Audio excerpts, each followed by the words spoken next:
ঈসা আলাইহিস সালামের মুআজিজা আছে না নাই? ঈসা নবীর মুআজিজা, ইট ওয়াজ ভেরি ডেঞ্জারাস মুআজিজা ইন দ্য ওয়ার্ল্ড।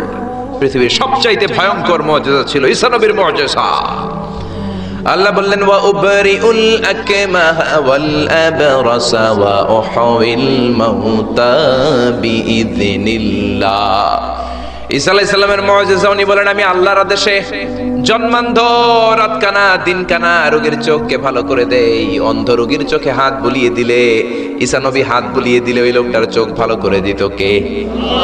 আবার চামড়ায় শ্বেত রোগী, ধবল রোগী, কুষ্ঠ রোগীর গায়ে হাত বুলিয়ে দিলে হাত ভালো করে দিত কে? আবার কবরের সামনে দাঁড়িয়ে, লাশের সামনে দাঁড়িয়ে সাইয়েদনা ঈসা নবী যদি বলতেন ইয়া আব্দাল্লাহ কুম বিইযনিল্লাহ, কবরের লাশ দাঁড়িয়ে যাও, মুহূর্তে লাশ দাঁড়িয়ে যেত। সুবহানাল্লাহ। মরা লাশ জীবিত হয়ে যেত। এটা ওনার মুআজিজা। সাইয়েদনা ঈসা নবীর যদি কখনো হরিণের গোশত খাওয়ার ইচ্ছে হতো, কিসের গোশত খাইছেন? খাইছেন? খেয়েছো? হরিণের গোশত খাওয়ার যদি ইচ্ছে কখনো ঈসা নবীর হতো, উনি জঙ্গলের সামনে যে হরিণগুলোর ডাক দিতেন, ইয়া দাবি তাআল, এই হরিণ সামনে আয়। লাফিয়ে লাফিয়ে হরিণগুলো সামনে চলে আসতো। উনি দেখে দেখে চুজ করতেন কোন হরিণের গোশত খাবেন, ওই হরিণটারে হাতে নিতেন, ছুরি নিয়ে নিজ হাতে হরিণের গলায় ছুরি বসিয়ে জবাই করতেন। চামড়াটা কেটে কেটে গোশতগুলো আগুন দিয়ে ঝলসে ঝলসে বারবিকিউ করে খেতেন। কিন্তু হরিণের হাড্ডি খেতেন না। কি খেতেন না? গোশত খেতেন, হাড্ডি খেতেন না। হাড্ডিগুলোর স্তূপ করে জমা করে রাখতেন। খাওয়ার পরে হাড্ডির দিকে ইঙ্গিত করে বলতেন কুম বিইযনিল্লাহ, ও হরিণের মরা হাড্ডি, আল্লাহর আদেশে জীবিত হয়ে জঙ্গলে চলে যা। বলতে দেরি হতো, মরা হাড্ডি থেকে জীবিত হরিণ হয়ে জঙ্গলে যেতে দেরি হতো না। এটা ঈসা আলাইহিস সালামের মুআজিজা। উনি মৃত জিনিসকে জীবিত করতে পারতেন। উনিও চতুর্থ আকাশে চলে গেলেন। উনি চলে যাওয়ার পরে উনার কোন খ্রিস্টান উম্মাত কোন অন্ধ রোগীর চোখের মধ্যে হাত বুলালে চোখ ভালো হবে নাকি? চোখের পাওয়ার যেটা আছে ওইটাও যাইব, ঠিক কিনা? ধবল রোগী, শ্বেত রোগী, কুষ্ঠ রোগীর গায়ের মধ্যে হাত বুলিয়ে দিলে রোগ ভালো হবে নাকি? মরা লাশের সামনে দাঁড়িয়ে যদি বলে কুম বিইযনিল্লাহ, ও লাশ তুই মুহূর্তের মধ্যে জীবিত হয়ে দাঁড়িয়ে যা, লাশ দাঁড়াবে নাকি? এই ঈদগাতে মাঝে মাঝে জানাজার নামাজ হয় না? ধরেন আজকে একটা জানাজার নামাজ, সামনে লাশ, আপনারা দাঁড়ায় আছেন। একজন সামনে যায়, লাশের সামনে যায় বলে এই লাশ তুই দাঁড়া, এই তুই দাঁড়া। আপনারা কি বলবেন? বলবেন লাশ দাঁড়ানোর আগে তুমি একটা পাবনার টিকিট কেটে আসো। জোরে বলেন ঠিক কিনা? কারণ মাথার মধ্যে ঝামেলা ঢুকেছে, পাগলামি ঢুকেছে, লাশ দাঁড়াবে না। আর লাশ দাঁড় করানো তো ঈসা নবীর মুআজিজা। জোরে কোন ঠিক কিনা? তার মানে ঈসা নবী চলে গেলেন, ওনার মুআজিজাও চলে গেল। ওনার মুআজিজা কেউ দেখাতে পারে না। ঈসা নবী শেষ, সাথে সাথে মুআজিজাও শেষ। খেয়াল করে বুঝেন। দাউদ নবী চলে গেলেন, দাউদ নবীর মুআজিজাও চলে গেল। মুসা নবী চলে গেলেন, মুসা নবীর মুআজিজাও চলে গেল। ঈসা আলাইহিস সালাম চলে গেলেন, ঈসা নবীর মুআজিজাও চলে গেল। বিশ্বনবী চলে গেলেন, বিশ্বনবীর মুআজিজা কোরআন কি চলে গিয়েছে নাকি? বিশ্বনবীর সবচাইতে দামি মুআজিজা কোরআন আছে না নাই? বিশ্বনবী ইন্তেকাল করলেন, বিশ্বনবীর উপর নাজিল হওয়া সবচাইতে দামি মুআজিজা কোরআন কি ইন্তেকাল করেছে নাকি? কোরআন ইন্তেকাল করে নাই, কোরআন মরে যায় নাই, কোরআন চলে যায় নাই। Up to the day of judgement, up to the day of resurrection Quran থাকবে। কোরআন হেদায়েতের আলো ছড়িয়ে যাবে। চিল্লায় বলেন ঠিক কিনা? এজন্য জীবনের সব অঙ্গনে এই কোরআন মানতে রাজি আছেন তো? কিছু মানবেন, কিছু মানবেন না, এমন না তো? তাফসিরুল কোরআনে আসবেন তো? একদল আছে তাফসিরুল কোরআন, এটা ভালো লাগে না। তাফসিরুল কোরআন এই শব্দটাই তাদের ভালো লাগে না। তাফসিরুল কোরআন শুনলেই এদের গায়ে চুলকানি হয়, আছে না নাই? নামাজের রোজার ধারে ধারে না, তাফসির মাহফিল চোখে সয় না। জোরে কোন ঠিক কিনা? নামাজ রোজার ধারে ধারে না, তাফসির মাহফিল চোখে সয় না। শুধু খেলে কবু একবার ওই গুনাতি হাতুর ফাঁকি দিলি, ফাঁকি দিলি শুধু জনগণকে, আল্লাহর দরবারে বরখাস্ত খাস্ত হায়, পাপ করিবার হস্ত হস্ত হায়, তাই যদি হয় ব্যস্ত ব্যস্ত। কি করিলি দুনিয়াতে নিজেকে সঠিক বলে, ফাঁকি দিলি শুধু জনগণকে, আল্লাহর দরবারে বরখাস্ত খাস্ত হায়, পাপ করিবার হস্ত হস্ত হায়, তাই যদি হয় ব্যস্ত ব্যস্ত। চিল্লা বলেন ঠিক না? তাফসীর মাহফিল ভাল লাগে না, গায়ে চুলকানি হয়, কিন্তু এই তাফসীর দিয়ে যে এদেশে কত খেদমত হয়েছে, কত কাফির মুসলমান হয়েছে, কত নাস্তিক আস্তিক হয়েছে, তার কোনো ঠিক নাই। জোরে কোন ঠিক কিনা? এদেশের একজন মুফাসসির আছে যার হাতে হাত রেখে হাজার হাজার অমুসলিম ইসলাম ধর্ম গ্রহণ করেছে। জোরে বলেন ঠিক কিনা? জেলখানাতে বন্দী। এখন জেলখানা বানানো হয় চোর বাটপারের জন্য। কার জন্য? এখন চোর বাটপার দেশের বাইরে, জেলের বাইরে, আর মুফাসসিরে কোরআন জেলখানার ভিতরে। চিল্লায় বলেন ঠিক কিনা? জেলখানায় কোনো মুফাসসির বসে বসে কাঁদলে তার জন্য চিন্তিত হওয়ার কারণ নাই। তার গুনাহগুলো মাফ করে দিচ্ছে কে? তাকে ওলিদের শিরোমণি বানিয়ে দিচ্ছে কে? আমরা বিপদ আসলে কষ্ট পাই, আল্লাহরে বকা দেই। রোগ আসলে কষ্ট পাই, আল্লাহরে গালি দেই। সাহাবারা রোগ আর বিপদ না আসলে ভয় পেয়ে যেতেন, কারণ বিশ্বনবী বলতেন আসাদুন নাসি বালাআন আল আম্বিয়া, সবচাইতে বেশি আল্লাহ পরীক্ষা করেন নবীদেরকে, সুম্মাল আমসাল ফাল আমসাল, তারপরে সিদ্দিকিন শুহাদাদেরকে, আল্লাহর ওলিদেরকে। মানুষ আল্লাহর কাছে যত প্রিয়, তার পরীক্ষাটাও তত কড়া। ঠিক না? এজন্য জেলখানায় কেউ থাকলে তার জন্য অত কষ্টের দরকার নাই, চিন্তার দরকার নাই। তার মর্যাদা বাড়িয়ে দিচ্ছে কে? আল্লাহ তার মর্যাদা বাড়িয়ে দিচ্ছে। তার জনপ্রিয়তার মতো জনপ্রিয়তা এই বাংলার জমিনে কারো নাই। এখন আধা ঘন্টা তার কথা শোনার সুযোগ যদি দেয়া হতো, বাংলার কোনো মাঠ নাই, ঘাট নাই, বিল নাই, স্কয়ার নাই, সিলেটের হাকালুকি হাওর নাই যেখানে লোক জায়গা দেয়া যাবে। চিল্লায় বলেন ঠিক না? এজন্য যে কোরআনের রাস্তায় আমরা নেমেছি, এই রাস্তাটা বড় কঠিন। কালিমার দাওয়াত আপনি দিবেন, কালিমার কথা বলবেন, কালিমার পক্ষে থাকবেন, এই জিনিসটা এত সোজা না। কেউ আপনার রাস্তায় ফুল বিছিয়ে রাখবে না। এই রাস্তা কুসুমাস্তীর্ণ নয়, এটা কণ্টকাকীর্ণ। আপনাকে ঝুঁকি নিয়ে কথা বলতে হবে, আপনাকে ঝুঁকি নিয়ে ময়দানে কাজ করে যেতে হবে, ঝুঁকি নিয়ে কালিমার দাওয়াত দিতে হবে। চিল্লায় বলেন ঠিক না? এই কালিমার পথে আমরা উঠেছি, এই কোরআনের পথে আমরা নেমেছি। দুনিয়ার কোনো কিছু দিয়ে এই কোরআনের রাস্তা থেকে ফেরানো যাবে না। এখন ঠিক কিনা? বিশ্বনবীর কাছে অনেক প্রস্তাব ছিল, কাফিরেরা 3 দফা প্রস্তাব দিল। আব্দুল্লাহর বেটা মুহাম্মদ 3 দফা প্রস্তাব। কয় দফা? ও মুহাম্মদ, মদিনার নেতা হতে চাও? 1 দফা, নেতা বানিয়ে দেব। সম্পদ চাও? সম্পদ দিয়ে দেব। সুন্দরী নারী চাও? নারী দিয়ে দেব। এই কালেমার দাওয়াত ছেড়ে দাও, কোরআনের তাফসীর ছেড়ে দাও। বিশ্বনবী বললেন তোমাদের দফা 3টা, আমার দফা 1টা। সবাই বলল তোমার কি দফা? বিশ্বনবী বললেন লা ওয়াদাউ শামসা ফি ইয়ামিনি, আর সম্পদ, নারী আর ক্ষমতা তো দূরের কথা, আকাশের সূর্যটা যদি ডান হাতে দাও, ওয়াল কামারা ফি ইয়াসারি, আকাশের চন্দ্রটা যদি বাম হাতে দাও, এই কোরআনের রাস্তা থেকে 1 চুল পরিমাণ আমারে পিছনে সরানো যাবে না, যাবে না। ঠিক না? এজন্য কোরআনের পথে আমরা নেমেছি। আমরা ভয় পাই একজনকে, সে আল্লাহর খুশির জন্য এই পথে আমরা আন্দোলন চালিয়ে যাবো। জোরে বলেন ঠিক না? আমরা এই কোরআন নিয়ে মরতে চাই। কোরআনের পথে যেন আমরা থাকতে পারি, আল্লাহ যেন কবুল করে আমরা পড়ি আমিন। আসুন সেই কোরআন থেকে আমরা কথা শুনি, সরাসরি কোরআন থেকে তাফসীর শুনে। রাজি আছেন তো? কষ্ট হচ্ছে না তো? মন খারাপ করে দিলাম না তো? এই মুফাসসিরে কোরআনের কথা শুনলে সবার মন খারাপ হয়ে যায়। একজন মানুষের কত জনপ্রিয়তা।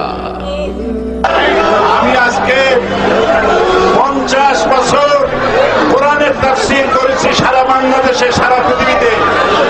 আমাকে বানানো হয়েছে যুদ্ধ অপরাধী, আমাকে বানানো হয়েছে চোর, ডাকাত, হত্যাকারী, ধর্ষণকারী।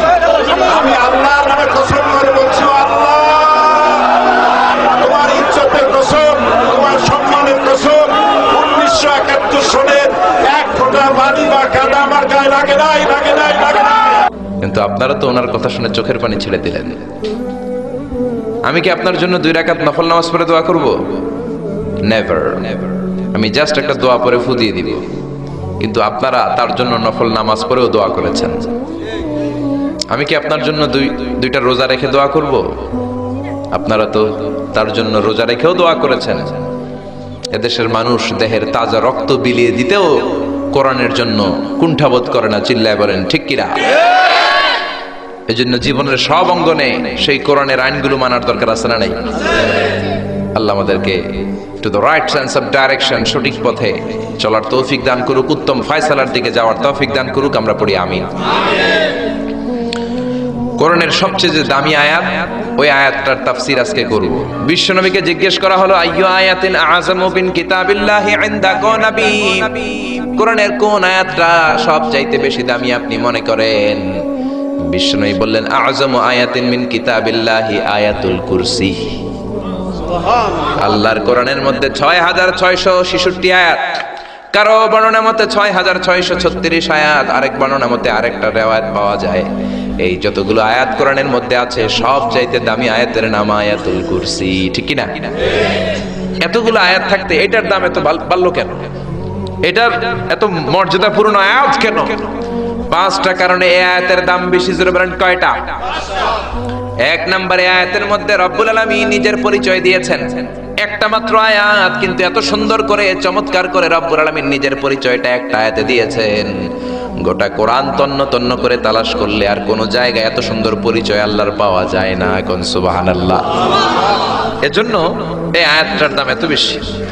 আবার এই আয়াতের মধ্যে রব্বুল আলামিন তাওহীদের কথা বলেছেন। কিসের কথা? তাওহীদেরই মুর্শিদ আমার মুহাম্মাদের নাম বলো, মুহাম্মাদের নাম। আল্লাহর নাম জপলে বুঝতে পারি আল্লাহরই কালাম বলো, মুহাম্মাদের নাম। আল্লাহু আকবার। আল্লাহ তার একত্ববাদের ঘোষণা দিলেন, তিনি যে এক এবং একক। এই ঘোষণাটা আয়াতের মধ্যে আছে, এই জন্য আয়াতের মর্যাদা বাড়িয়ে দিয়েছে কে? আল্লাহ। আবার এই আয়াতের মধ্যে আল্লাহর 4টা সিফাতি নাম আছে। জোরে বলেন কয়টা?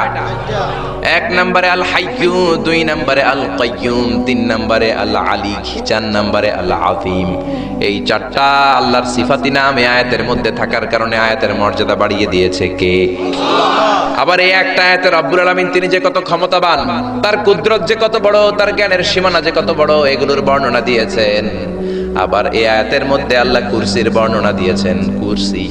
কুরসি হচ্ছে পৃথিবীতে, মহাবিশ্বে আল্লাহ যে 4টা জিনিস সর্বপ্রথম তৈরি করেছে, আরশ, কুরসি, লৌহ, কলম, এই 4টা জিনিসকে মহাবিশ্বে আল্লাহ সর্বপ্রথম তৈরি করেছেন।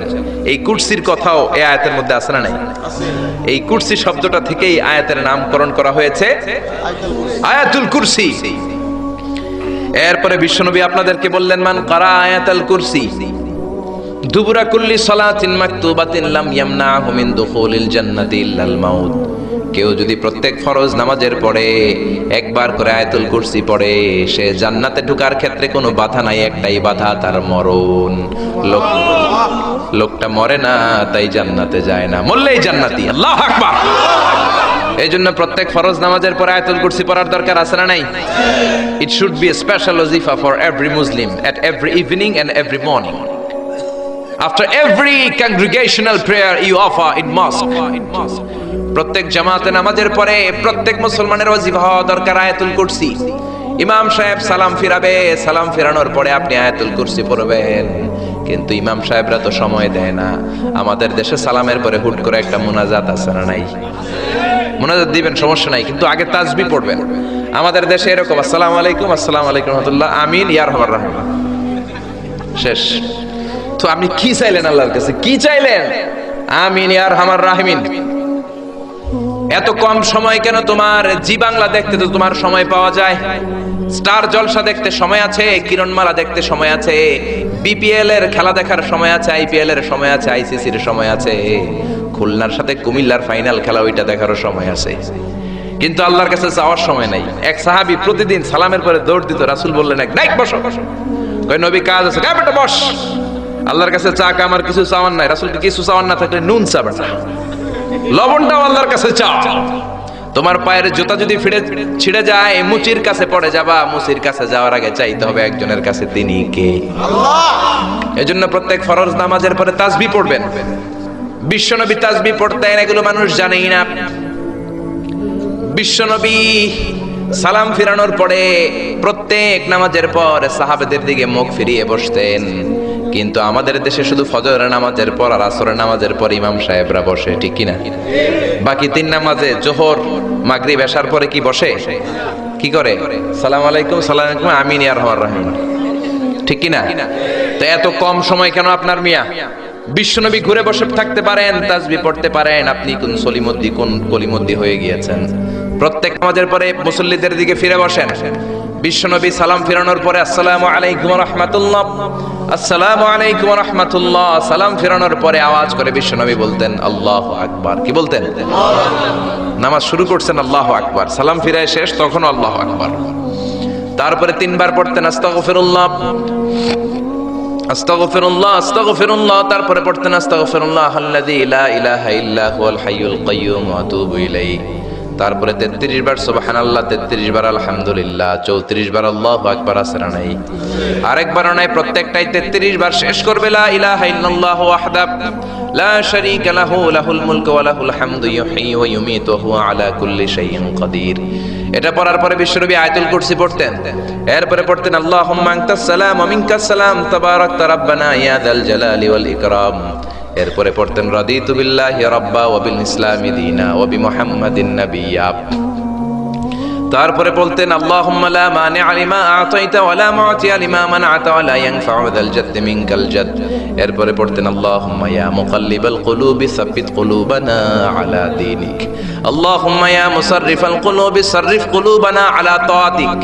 এরকম কত দোয়া যে বিশ্বনবী পড়তেন। তারপরে যদি আপনার মুনাজাত করতে মনে চায় মুনাজাত করেন, অথবা আপনি যে দোয়াটা করেছেন সেটাই যদি যথেষ্ট মনে করেন ওই দোয়াটাই করেন, সমস্যা নাই। কিন্তু সালাম আলাইকুম, সালাম আলাইকুম, আমিন ইয়া আরহামার রাহিমিন এটা করবেন আর তাসবিহ পড়বেন। রাজি আছেন তো? এই দোয়াগুলো করলে আল্লাহ কবুল করে। আবার বিশ্বনবী বললেন আযান ইকামতের মাঝখানের সময়টা, ওই সময় দোয়া করলে আপনার দোয়া কবুল করে নেয় কে? আল্লাহ। জামাতের 15 মিনিট বাকি, মসজিদে ঢুকেছেন, সুন্নত পরে অনেকে বসে বসে ঘড়ির দিকে তাকায় রয়েছে। তো ঘরে আপনার ঘড়ি নাই, ঘড়ির দিকে তাকিয়ে থাকেন কেন? বিশ্বনবী বললেন দুআ লা ইউরাদ্দু বাইনাল আযানি ওয়াল ইকামা, আযান ইকামতের মাঝখানে দোয়া করলে ওই দোয়া আল্লাহ ফেরায় না। সুন্নত পরে আপনি বসে থাকার দরকার নাই।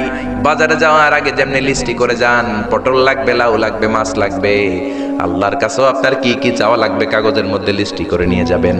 মসজিদে বসে বসে সুন্নত নামাজের পরে মুয়াজ্জিনের ইকামতের আগে ওইগুলো আল্লাহর কাছে চাওয়ার দরকার আছে না নাই? আবার বিশ্বনবী বললেন দুআ লা ইউরাদ্দু তাহতাল মাতার, বৃষ্টির নিচে দাঁড়িয়ে যখন তোমরা দোয়া করো ওই দোয়াটা কবুল করে কে? আল্লাহ। তুফান, থান্ডার, সাইক্লোন, টর্নেডো যেটা হয় ওই বৃষ্টিটা না, ভ্যাপসা একটা গরম, এই গরমটাকে দূর করে দেওয়ার জন্য দেখবেন ঝিরিঝিরি একটা রহমতের বৃষ্টি পড়ে, আছে না নাই? ওই দোয়ার নিচে দাঁড়িয়ে ওই বৃষ্টির পানি হাতের মধ্যে নিয়ে যদি আপনি আল্লাহর কাছে দোয়া করেন, দোয়া কবুল করে নেবে কে? আল্লাহ। বৃষ্টির সময় দোয়া করলে যে কবুল হয় এটা জানি না, তো দোয়া করবে কেমনে? বৃষ্টির সময় দোয়া করবেন। আর এই দেশের মানুষ বৃষ্টি আসলে পাগল হয়ে যায়, গান বাজনা শুরু করে দেয়, আছে না নাই? এই বৃষ্টি ভেজা রাতে তুমি সইলা যাইও না, আছে না নাই? আরে বেটা দোয়া কর। আবার দেখি বৃষ্টি আসলে বড় বড় ডেক সেট বাজিয়ে দেয়, গান শুরু করে দেয়, বৃষ্টি পড়ে টাপুর টুপুর, পায়ে দিয়ে সোনার নূপুর, আঁকা বাঁকা মেঠো পথে কোন রূপসী হেঁটে যায়। কোন রূপসী হেঁটে যায় এটা জানা তোমার দরকার কি? তোমার রূপসী বউ লাগলে চাইবে একজনের কাছে, তিনি কে? এজন্য খবরদার, উপযুক্ত সময়গুলাতে আল্লাহর কাছে যদি আপনি দোয়ার মতো দোয়া করে দেন, আপনার দোয়া কবুল করে নেবে কে? এজন্য বিশ্বনবী বললেন খবরদার, ইযা আওয়াইতা ইলা ফিরাশিকা ফাকরা আয়াতুল কুরসি, রাত্রিবেলা যখন বিছানায় ঘুমাতে যাও, ঘুমাতে যাওয়ার আগে আয়াতুল কুরসি পড়ো। রাত্রিবেলা বিছানায় শুয়ে আয়াতুল কুরসি পড়লে জিন ভূত থেকে আপনার ঘরটারে হেফাজত করবে কে? রাতে ঘুমানোর সময় আয়াতুল কুরসি পড়বেন তো? It should be our special ওয়াজিফা at every morning, at every evening, for every Muslim. চিল্লায় বলেন ঠিক না? আবার বিশ্বনবী বললেন সকালবেলা যদি একবার আয়াতুল কুরসি পড়ো, সন্ধ্যা পর্যন্ত ফেরেশতা দিয়ে আপনারে হেফাজত করবে কে? আল্লাহ। আবার সন্ধ্যাবেলায় যদি একবার তুমি আয়াতুল কুরসি পড়ো, সকাল পর্যন্ত তোমারে গার্ড দিবে কে? আল্লাহ। এটা আল্লাহর পাঠানো গার্ড, এঞ্জেল গার্ড, ফেরেশতাদের গার্ড। টাকা দিয়ে বডিগার্ড যে রাখে ওই বডিগার্ড না। বডিগার্ড তোমারে বাঁচাতে পারবে না। অনেক মন্ত্রীর দুই দিকে বডিগার্ড, গুলি লাগছে মন্ত্রীর কপালে, সবাই যে বডিগার্ডের ধরে, এই বেটা 50,000 করে বেতন বডিগার্ড, মন্ত্রী মল্ল কেমনে বডিগার্ড? আমি তো বডিগার্ড, আমি তো রুহু গার্ড না। রুহুর মালিক কে? আমি তো বডিগার্ড। বডি তো ঠিকই আছে, বডি লিয়ে যাও। জোরে বলেন ঠিক কিনা? এজন্য খবরদার এই ওয়াজিফাগুলো মিস করবেন না। সকালবেলা যদি একবার ওয়াজিফা পড়েন আয়াতুল কুরসি, সন্ধ্যা পর্যন্ত আল্লাহ স্পেশাল ফেরেশতার গার্ড দিয়ে দিবে। আবার সন্ধ্যাবেলা যদি একবার আয়াতুল কুরসি পড়েন সকাল পর্যন্ত আপনাকে গার্ড দিবে কে? আবার এই একটা আয়াতের মধ্যে ইসমে আজম আছে, আল ইসমুল্লাহিল আযম। আল্লাহর 99টা নামের মধ্যে থেকে একটা ইসমে আজম, কিন্তু কোনটা কেউ জানে না একজন ছাড়া, তিনি কে? তবে বিশ্বনবী তার চাচাতো ভাই আব্দুল্লাহ ইবনে আব্বাস, যাকে রাইসুল মুফাসসিরিন বলা হয়, তার জন্য দোয়া করেছেন, আল্লাহুম্মা ফাক্কিহু ফিদ্দীন ওয়া আল্লিমহু তা'বীল। আল্লাহ আমার চাচাতো ভাই আব্দুল্লাহ ইবনে আব্বাসকে আপনি দ্বীনের জ্ঞান শিক্ষা দেন, তাকে কোরআনের তা'বীল তাফসীর শিক্ষা দেন। বিশ্বনবীর দোয়ার বরকতে তিনি গোটা মুফাসসিরদের সম্রাট হয়েছেন। কোন সুবহানাল্লাহ। রাইসুল মুফাসসিরিন আব্দুল্লাহ ইবনে আব্বাস তানভীরুল মিকবাস ফি তাফসীর ইবনে আব্বাস রেফারেন্স উনি বলেন, আমার কোরআনের যতটুকু জ্ঞান বিশ্বনবীর দোয়ায় আমি পেয়েছি, আমার মনে হয় আল্লাহর ইসমে আজমটা কোরআনের কোন আয়াতের মধ্যে নাই, আছে শুধু আয়াতুল কুরসির মধ্যে। যেরকম সুবহানাল্লাহ।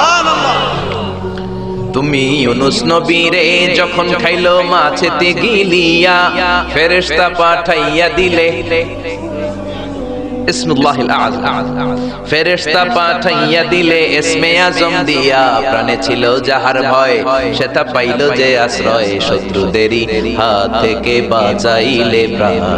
আল্লাহু আল্লাহু পড়েন, আল্লাহু আল্লাহু তুমি জাল্লে জালালুহু, শেষ করা তো যায় না গে তোমার গুণগান। আল্লাহু আল্লাহু। এই যে ইসমে আজম, যে ইসমে আজমের বদৌলতে রব্বুল আলামিন ইউনুস নবীকে তিমি মাছের পেট থেকে মুক্তি দিলেন, ওই ইসমে আজম কোরআনের কোন আয়াতে আছে কেউ জানে না। তবে আব্দুল্লাহ ইবনে আব্বাস বলেন, আমার মনে হয় আল্লাহু লা ইলাহা ইল্লা হুয়াল হাইয়ুল কাইয়্যুম, এই আল হাইয়ুল কাইয়্যুম এই শব্দটাই হলো ইসমে আজম। সুবহানাল্লাহ। এজন্য এই শব্দ দিয়ে দোয়া করবেন। বিশ্বনবী এই শব্দ দুইটার ওসিলা দিয়ে দোয়া করতেন। বিশ্বনবী দোয়া করতেন, ইয়া হাইয়্যু ইয়া কাইয়্যুম বিরহমাতিকা আস্তাগীস। ও হাইয়্যু ও কাইয়্যুম, আপনার বদৌলতে, আপনার নামের ওসিলায় আপনার কাছে আমরা পানাহ চাই। বিরহমাতিকা আস্তাগীস। আস্তাগীস শব্দটা এসেছে আল গাইস থেকে, আল গাউস। গাউস মানে সাহায্যকারী। গাউসুল আজম কার নাম? নাকি আব্দুল কাদের জিলানীর নাম? খবরদার, গাউসে পাক আব্দুল কাদের জিলানী নয়, গাউসে পাক হলেন আল্লাহ। গাউসুল আজম আব্দুল কাদের জিলানী নয়, গাউসুল আজম হলো আল্লাহ। গাউস মানে সাহায্যকারী, আল আজম মানে মহান। মহান সাহায্যকারী তো একজন, তিনি কে? এজন্য খবরদার, আল্লাহর ওলিরে আল্লাহর ওলি বলে ডাকবেন। ওলিকে আল্লাহর চেয়ারে বসানোর দরকার নাই। যেরকম ঠিক কিনা? আব্দুল কাদের জিলানী অনেক বড় আল্লাহর ওলি ছিলেন। উনি নিজে কোনোদিন নিজের গাউসে আজম বলেন নাই। আপনি কেমন করে বলেন? আব্দুল কাদের জিলানীকে গাউসে পাক বললে আপনার নামটা মুশরিকদের কাতারে তুলে দিবে কে?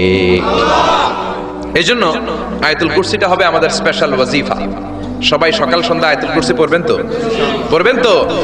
আল্লাহ আয়াতুল কুরসির শব্দটা শুরু করেছেন আল্লাহ শব্দ দিয়ে। কোন শব্দ দিয়ে? আয়াতুল কুরসির প্রথম শব্দটা কি?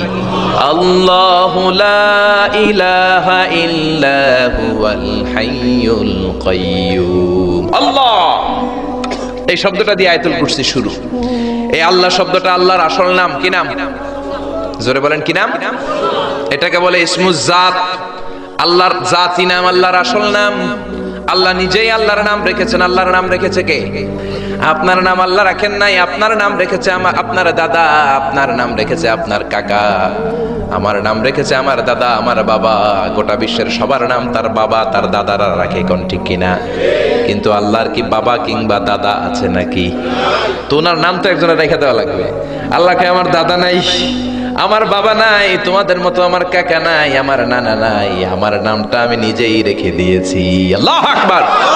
আল্লাহ বললেন, ইন্নানি আনাল্লাহু লা ইলাহা ইল্লা আনা ফা'বুদনি ওয়া আকিমিস সালাতা লিযিকরি। ইন্নানি আনাল্লাহ, আমি হলাম আল্লাহ, আমি ছাড়া কোনো ইলাহ নাই, আমার শরণে নামাজ কায়েম করো। আল্লাহর নাম কেউ রাখে নাই, আল্লাহ নিজেই রেখেছেন। কোন ঠিক কিনা? আবার আল্লাহ নামে আল্লাহ ছাড়া দুনিয়াতে কেউ নাই। আল্লাহ নামে আল্লাহ ছাড়া দুনিয়াতে আর কেউ আছে? আল্লাহ ছাড়া আর কারো নাম কোনোদিন আপনি শুনছেন? আল্লাহ। আমি পৃথিবীর অনেক দেশ ঘুরছি, কম করে 1 ডজন দেশ আমি পৃথিবীতে ঘুরেছি, আমি কোথাও কারো নাম আল্লাহ শুনি নাই। আপনি শুনেছেন? কেউ শুনেন নাই। শুনবেন কোত্থেকে? কারণ আল্লাহ নামটা আল্লাহ ছাড়া আরো কারো নাই। চিল্লায় বলেন ঠিক কিনা? এমনকি কোন নাস্তিকও তার নিজের নাম আল্লাহ বলে না, কোন শয়তানের গড ফাদারও নিজের নাম আল্লাহ বলে নাই, এমনকি ফেরাউনও তার নিজেকে আল্লাহ বলে নাই। ফেরাউন নিজেকে দাবি করেছে আমি বড় রব। ফাহাশারা ফানাদা ফাকালা আনা রাব্বুকুমুল আ'লা। মিশরের সব লোককে জড়ো করে সে বলে নাই আমি আল্লাহ, সে বলেছে আমি তোমাদের বড় রব, আমি তোমাদের বড় খোদা। আসলে খোদা না হুদা? জোরে বলেন খোদা না হুদা? এই জন্য বেয়াদবটাকে রব্বুল আলামিন সাগরের লোনা পানির মধ্যে ডুবিয়ে ডুবিয়ে মেরেছেন। সাইয়েদনা মুসা আলাইহিস সালামকে মারার জন্য পেছন থেকে হামলা করা হলো। সাইয়েদনা মুসা আলাইহিস সালাম লোহিত সাগরের দিকে দিলেন একটা দৌড়ে, দৌড়াতে দৌড়াতে সামনে লোহিত সাগর। আল্লাহর কাছে চোখের পানি ছেড়ে দিয়ে ডেকে বলেন আল্লাহ, সামনে বিশাল লোহিত সাগর, কেমন করে পার হব? সাঁতার কেটে তো লোহিত সাগর পার হওয়া যায় না। পেছন থেকে ফেরাউনের বাহিনী আমাদেরকে মারার জন্য এসেছে। আল্লাহ বললেন মুসা দোয়ার দরকার নাই, তোমার লাঠি দিছি কোন কাজের লাগে? লাঠি দিয়েছি ব্রিজ বানাবা, সাপ বানাবা, বড় বড় জিনিস বানাবা। তোমার হাতের লাঠিটা লোহিত সাগরের মধ্যে রেখে দাও, বিশাল রাস্তা আমি এমনিতেই বানিয়ে দেব। সাইয়েদনা মুসা আলাইহিস সালাম লাঠি ফেললেন, লোহিত সাগরের এক মাথা থেকে আরেক মাথা বিশাল রাস্তা। লোহিত সাগর আমি অনেকবার গিয়েছি। Red Sea, it's a bordered sea between KSA, the Kingdom of Saudi Arabia, and the Arab Republic of Egypt. মিশর এবং সৌদি আরবের মাঝখানে বর্ডার সাগর, এটা লোহিত সাগর। এটার এই মাথায় দাঁড়ালে ওই মাথায় সৌদি আরব। সুবহানাল্লাহ কইবেন না? জেদ্দা নগরী। এই লোহিত সাগরে ফেরাউন ডুবে মরেছে। অনেকে বলে নীল নদে ডুবে মরেছে, ভুয়া কথা। আমি ফেরাউনের দেশের মানুষ মিয়া, এই তথ্য আমার কাছ থেকে শুনে। আমি ফেরাউনের দেশে ছিলাম 5 বছর, নীল নদের পানি খেয়েছি আমি 5 বছর। সরাসরি নীল নদ থেকে নিয়ে খাই নাই। আবার মিশরের সরকার রিফাইনিং করে পরিশোধন করে পাইপলাইনের মাধ্যমে গোটা মিশরে ছড়িয়ে দিয়েছে। নীল নদ লম্বায় সবচেয়ে বড়, আড়াআড়িতে বড় নয়। আপনি ভালো সাঁতার জানলে আড়াআড়ি পাশের দিক থেকে আপনি নীল নদকে ক্রস করে ওদিকে চলে যেতে পারবেন, কিন্তু লম্বা এটা 6695 কিলোমিটার লম্বা, পৃথিবীর সবচেয়ে বড় নদ। এটা জান্নাতের নদ। বিশ্বনবী যখন মেরাজে গেলেন, 2টা নদী সিদরাতুল মুনতাহা থেকে জান্নাতে চলে যায়, আর 2টা নদী জান্নাত থেকে পৃথিবীর দিকে নামে। বিশ্বনবী ডেকে বললেন জিব্রাইল, যেই 2টা নদী জান্নাত থেকে দুনিয়ায় নামে, নদীটার নাম কি? বিশ্বনবী বললেন একটা ইরাকের ফোরাত নদী, আর একটা হলো আপনার ভাই মুসার দেশ মিশরের নীল নদী। কোন সুবহানাল্লাহ। ফেরাউন বলল আমি জীবনে মুসারে আসতে দিব না পৃথিবীতে। আল্লাহ বললেন তোর ঘরে আমি মুসারে বড় করে ছাড়বো। কোন ঠিক কিনা? মুসার মা মুসা আলাইহিস সালামকে সিন্ধুকে করে এই নীল নদে ভাসিয়ে দিয়েছেন। ফেরাউন এই নীল নদে মরে নাই, সে মরেছে লোহিত সাগরে মরে। বিশাল লোহিত সাগরে রাস্তা হয়ে গেল। সাইয়েদনা মুসা আলাইহিস সালাম আল্লাহর শুকরিয়া করে বনি ইসরাইলের মুমিন বান্দাদেরকে নিয়ে, তার কর্মীদেরকে নিয়ে, তার অনুসারীদেরকে নিয়ে, তার সদস্যদেরকে নিয়ে রওনা হলেন। দৌড়াতে দৌড়াতে লোহিত সাগরের এই মাথা থেকে ওই মাথা চলে গেলেন। ফেরাউন ইন দ্য মিন টাইমে চলে এসেছে তার বাহিনী নিয়ে।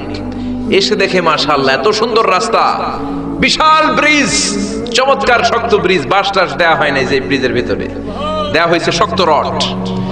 এই ব্রিজ দেখে তো মহা খুশি, মনে হয় যেন ওর বাবার টাকায় ব্রিজ বানানো হয়েছে। সে অর্ডার করলো march on the bridge, march on my soldiers on the bridge and try to reach Musa's. আমার এই সামনের ব্রিজটা পার হয়ে যাও, মুসাকে খপ করে ধরে নাও, আল্লাহকে দ্বারা ধরাইতেছি আমি।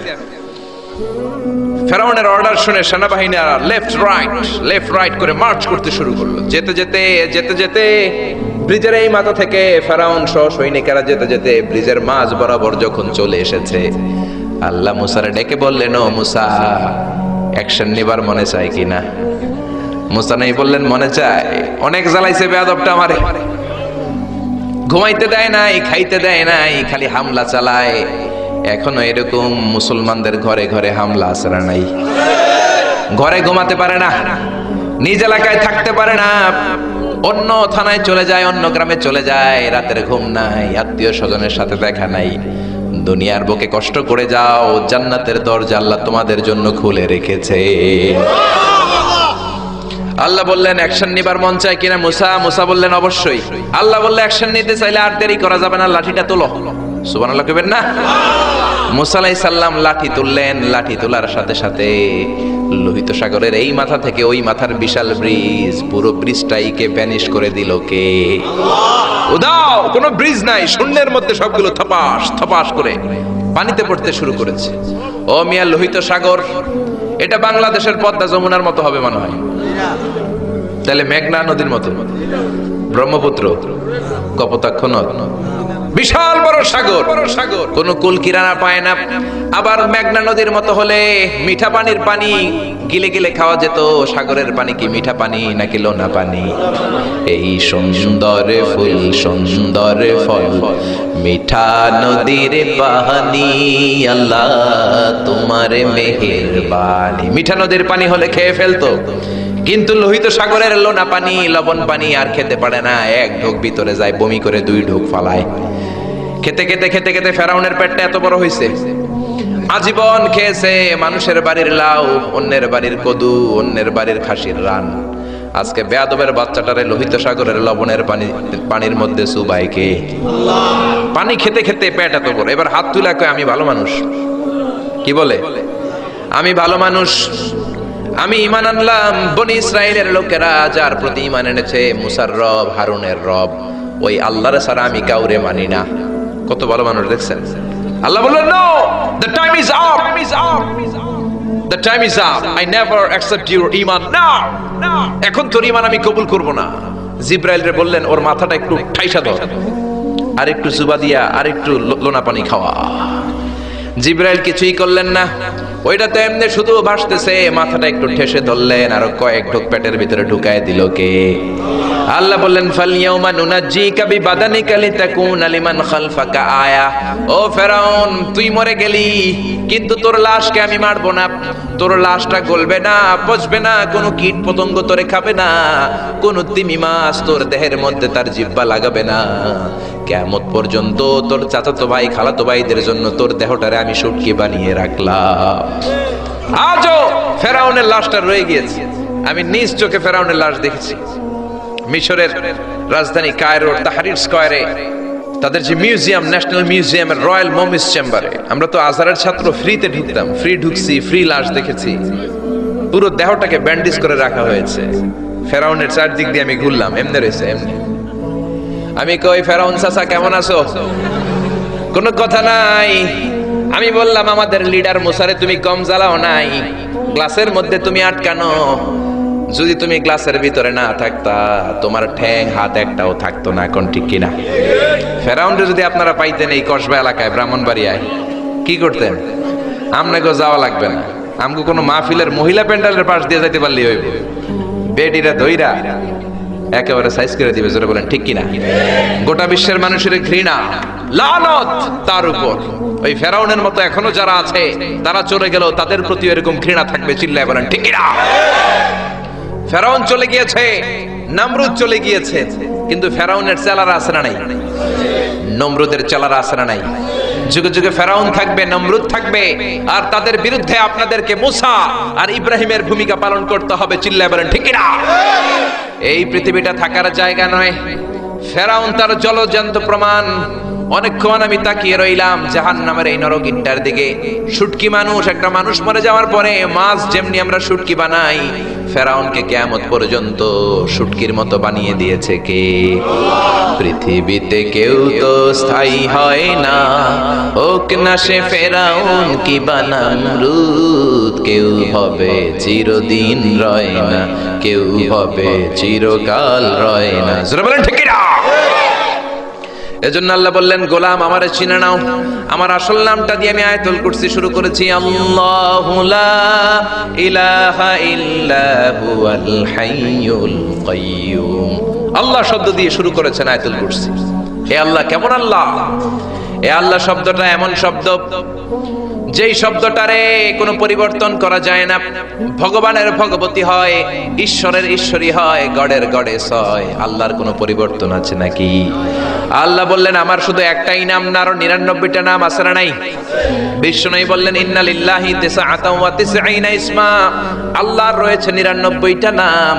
মান আহসাহা দাখালাল জান্নাহ, যে ব্যক্তি কলিজার মধ্যে 99 নাম মুখস্থ করে রাখবে, জাহান্নামের আগুন তার জন্য হারাম করে দিয়েছে কে? হারাম করে দিয়েছে আল্লাহ। এজন্য আল্লাহর 99 নাম মুখস্থ করবেন। রাজি আছেন তো? আল্লাহ বললেন আমারে তুমি আল্লাহ বলে ডাকো কিংবা রহমান বলে ডাকো, আই ডোন্ট মাইন্ড, আমি কোনো মাইন্ড করি না। আল্লাহর 100টা নামের যে কোনো একটা নাম ধরে ডাকলেই আল্লাহ খুশি হয়ে যায়। চিল্লায় বলেন ঠিক কি না? ক্বালিদা আল্লাহ ওয়াদাউর রহমান আইয়াম্মা তাদউ ফালাহুল আসমাউল হুসনা, আমার নাম আল্লাহ, আমার নাম রহমান, যেটা দিয়েই ডাকো আমি খুশি। সুবহানাল্লাহ। আবার দেখেন আল্লাহ নামটা তো সুন্দর নাম। একটা ছুরি দিয়ে আল্লাহ নামের প্রত্যেকটা অক্ষর যদি আপনি কেটে দেন, তারপরে ওই অক্ষরগুলো দিয়ে আল্লাহর পরিচয় কোরআনে আছে না নাই? আল্লাহ শব্দ দিয়ে আল্লাহ কোরআনে পরিচয় দিচ্ছেন, আল্লাহু ওয়ালিয়ুল্লাযীনা আমানু ইউখরিজুহুম মিনাল যুলুমাতি ইলান নূর। আল্লাহ হলেন মুমিনদের বন্ধু, অন্ধকার থেকে মুমিনদেরকে তিনি আলোর দিকে নিয়ে যান। ঠিক কি না? এবার আল্লাহ শব্দের আলিফ আপনি কেটে দিলেন। আল্লাহ শব্দের আলিফ কেটে দিলে থাকে কি? কোরআনের পাতায় পাতায় লিল্লাহ দিয়ে আল্লাহ আল্লাহর পরিচয় দিয়েছেন। জোরে বলেন ঠিক কি না? লিল্লাহি মা ফিস সামাওয়াতি ওয়া মা ফিল আরদি ওয়া হুয়া আলা কুল্লি শাইইন কাদির। এবার লিল্লাহ শব্দের লামটা যদি আপনি ছুরি দিয়ে কেটে দেন, থাকে লাহু। লাহু দিয়ে কোরআনে আল্লাহর পরিচয় আছে না নাই? লাহুল মুলকু ওয়া লাহুল হামদু ওয়া হুয়া আলা কুল্লি শাইইন কাদির। এবার লাহুর লাম যদি কেটে দেন, থাকবে হু। হু দিয়ে মনে আল্লাহর পরিচয় নাই? আছে না নাই? পড়েন সবাই, হু আল্লাহুল্লাযী লা ইলাহা ইল্লাহু আলিমুল গায়বি ওয়াশ শাহাদাতি হুয়ার রহমানুর রহিম। চিল্লায় পড়েন আল্লাহু আকবার। আমার আল্লাহ আমাদের সবচাইতে কাছের। জোরে বলেন ঠিক কিনা? আল্লাহ বললেন ওয়া নাহানু আকরাবু ইলাইহি মিন হাবলিল ওয়ারিদ। আমি আমার বান্দার শাহরগ কণ্ঠনালী, যেখানে শ্বাসনালী রয়েছে, ওই শ্বাসনালীর রগের চাইতো বান্দার বেশি কাছে থাকি। কোন সুবহানাল্লাহ। আমরা বললাম আল্লাহ আপনি যদি কাছে থাকেন আপনারা দেখি না কেন? এই শাহরগের কাছে আল্লাহ আকরাব, অনেক কাছে, তো কাছে থাকলে দেখি না কেন? আল্লাহ বললেন গোলাম আমারে দেখা যায় না, আমি সবাইরে দেখি কিন্তু আমারে কেউ দেখে না। কোন সুবহানাল্লাহ।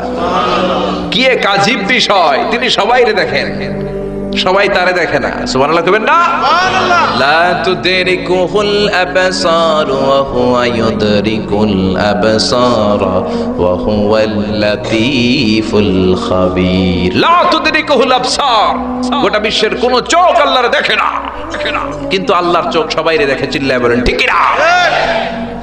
মুসা আলাইহিস সালাম আল্লাহর ডেকে বললেন, আল্লাহ রব্বি আরিনি আনজুর ইলাইক। কেউ আপনারে দেখুক না দেখুক এটা আমার বিষয় না, আমি দেখে ছাড়ব। রব্বি আরিনি আনজুর ইলাইক, ও রব আমি আপনারে দেখতে চাই। আল্লাহ বললেন না না মুসা দেখতে পাবা না। লান তারানি, লান তারানি, never you can see me Musa. ও মুসা, দুনিয়ার চোখ দিয়ে আমারে দেখা যায় না। জান্নাতে আসবা, আমার মেহমান হবা। জান্নাতের কনফারেন্স রুমে তোমরা যখন বসবা, আমার 70,000 নূরের পর্দা আমি তোমাদের জন্য সেদিন খুলে দেব। সেদিন আমাকে তোমরা দেখবা। মুসা আলাইহিস সালাম বললেন না রব্বি আরিনি আনজুরি ইলাইক, আমি এখনই দেখব। এই পৃথিবীতে সব নবীদের মধ্যে থেকে মুসা আলাইহিস সালামের মেজাজ ছিল খুব গড়ন। উনি রেগে গেলে, এই মিয়া সাইটটা গেলে মাথার চুলগুলা টুপি পাগড়ি ভেদ করে উপর দিয়ে এরকম খাড়া হয়ে দাঁড়ায় যেত। মুসা আলাইহিস সালাম বললেন রব্বি আরিনি আনজুর ইলাইক, ও আল্লাহ আমি আপনারে দেখতে চাই। আল্লাহ বললেন না মুসা আমারে দেখা যাবে। আল্লাহ বললেন দেখা যাবে না। মুসাকে আমি দেখেই ছাড়ব। আল্লাহ বলল না না। আল্লাহ বলে নো, মুসা বলে ইয়েস। আল্লাহ বলে নো, মুসা বলে ইয়েস। আল্লাহ কি বলে? মুসা কি বলে? আল্লাহ বলল নো, মুসা কয় ইয়েস। ভেজাল আছে না নাই? আল্লাহ বললেন মুসা 3 বার নো বললাম, তুমি 3 বার ইয়েস বললা, তুমি তো ভেজাল লাগাই দিলা মুসা। মুসা আলাইহিস সালাম বললেন ভেজাল টেজাল বুঝি না, আপনারে আমি দেই খাইছা রুম। কারণ মুসা আলাইহিস সালাম আল্লাহর আওয়াজ শুনতেন। আপনি কি আল্লাহর আওয়াজ শুনেন? তো আপনার দেখার বাসনা কেমন আর মুসা আলাইহিস সালামের দেখার বাসনা কেমন তো একরকম নয়। উনি তো আল্লাহর আওয়াজটা শুনতেন। ওয়া কাল্লামাল্লাহু মুসা তাকলিমা, without any media, without any via, Allah সরাসরি মুসার সাথে কথা বলতেন। জোরে করে আল্লাহু আকবার। উনি প্রতিদিন আল্লাহর সাউন্ডটা শুনেন। আল্লাহর সাউন্ড এত সুন্দর, না জানি আল্লাহ দেখতে কত সুন্দর। এই চিন্তা মুসা আলাইহিস সালামের মধ্যে আছে না নাই? এজন্য মুসা আলাইহিস সালাম 3 বার বললেন ইয়েস ইয়েস ইয়েস, আল্লাহ আমি দেখেই ছাড়বো। আল্লাহ কয় নো নো নো। বেজার লাগছে না? আল্লাহ বললেন মুসা কোন নবী এমন আবদার করে নাই, তুমি কেন করলা? মুসা কয় আমি এমনই করি, আমি আমার যেটা মনে চাই ওইটা আমি আদায় কইরা সারি। সুবহানাল্লাহ কইবেন না? আল্লাহ বললেন ঠিক আছে, ফাইন ইস্তাকাররা মাকানাহু ফাসাউফা তারানি, তোমার দিকে নূরের তাজাল্লি দিলে তোমার এত খুঁজে পাওয়া যাবে না রে মুসা। আমি আমার নূরের তাজাল্লিটা আরব বিশ্বের সব চাইতে উঁচু পাহাড় তুর পাহাড়ের উপরে দেব। আমার নূরের ফোকাস আমি তুর পাহাড়ের উপরে দেব। ফাইন ইস্তাকাররা মাকানাহু ফাসাউফা তারানি, তুর পাহাড় যদি টিকে থাকতে পারে তুমি কিছু দেখলে দেখবা, আর তুর পাহাড় টিকে থাকতে না পারলে তোমার দেখা সম্ভব নয়। চিল্লায় বলেন ঠিক না? এই পৃথিবীতে সবচেয়ে বড় পাহাড় এশিয়া মহাদেশে হচ্ছে মাউন্ট এভারেস্ট, ইউরোপের হচ্ছে আলাস্কা পর্বতমালা, আমেরিকাতে হচ্ছে আল্পস পর্বতমালা, আরব বিশ্বের সবচেয়ে বড় পর্বতের নাম হলো তুর পাহাড়ের পর্বতমালা। কোন সুবহানাল্লাহ। এই তুর পাহাড়ের চূড়ায় আমি 2 বার উঠেছি। যে তুর পাহাড়ের কথা আল্লাহ কোরআনে 10 বার বলেছেন। আমার জীবনে এত কষ্ট কখনো হয় নাই যত কষ্ট হয়েছে তুর পাহাড়ে উঠতে। 120 জনের একটা কাফেলা নিয়ে আমি উঠেছিলাম, কাঁধে ব্যাগ। কত কষ্ট যে হয়েছে, পাহাড় কেটে কেটে সরকার রাস্তা বানিয়ে রেখেছে। দিনের বেলা উঠা যায় না, ওঠা শুরু করতে হবে রাত 12টা 1টায়। উঠতে উঠতে আপনি রাত 4টার দিকে পৌঁছবেন। আবার ফজরের আজান দেয়া মাত্রই নামাজ পড়ে ব্যাক করবেন। You have to return back. ওখানে পৃথিবীর প্রাচীন একটা খ্রিস্টানদের গির্জা আছে, সেন্ট ক্যাথারিনা গির্জা। ওইখানে একটা গাছ আছে, যে গাছের ভেতর থেকে মুসা আলাইহিস সালাম আল্লাহর আলো দেখেছিলেন। ওই গাছটা আজও আছে। খ্রিস্টান, ইহুদি, মুসলমান 3 ধর্মের লোকদের জন্য এটা তীর্থস্থান, সবাই যায়। ওই গাছের গোড়া দিয়ে প্রতি বছর নতুন গাছ গজায়। খ্রিস্টানরা ওইখানে মনের কথা লিখে, গার্লফ্রেন্ডের নাম লিখে দিয়ে আসে কাগজে, যাতে দেশে আসলে গার্লফ্রেন্ডের সাথে বিয়ে হয়ে যায়। ওই গাছে লাগাই দিলে আপনার গাছ কিছু করতে পারবে না। সুতা লাগালে সুতা আপনারা কিছু করতে পারবে না, মিয়া করতে পারে একজন, তিনি কে?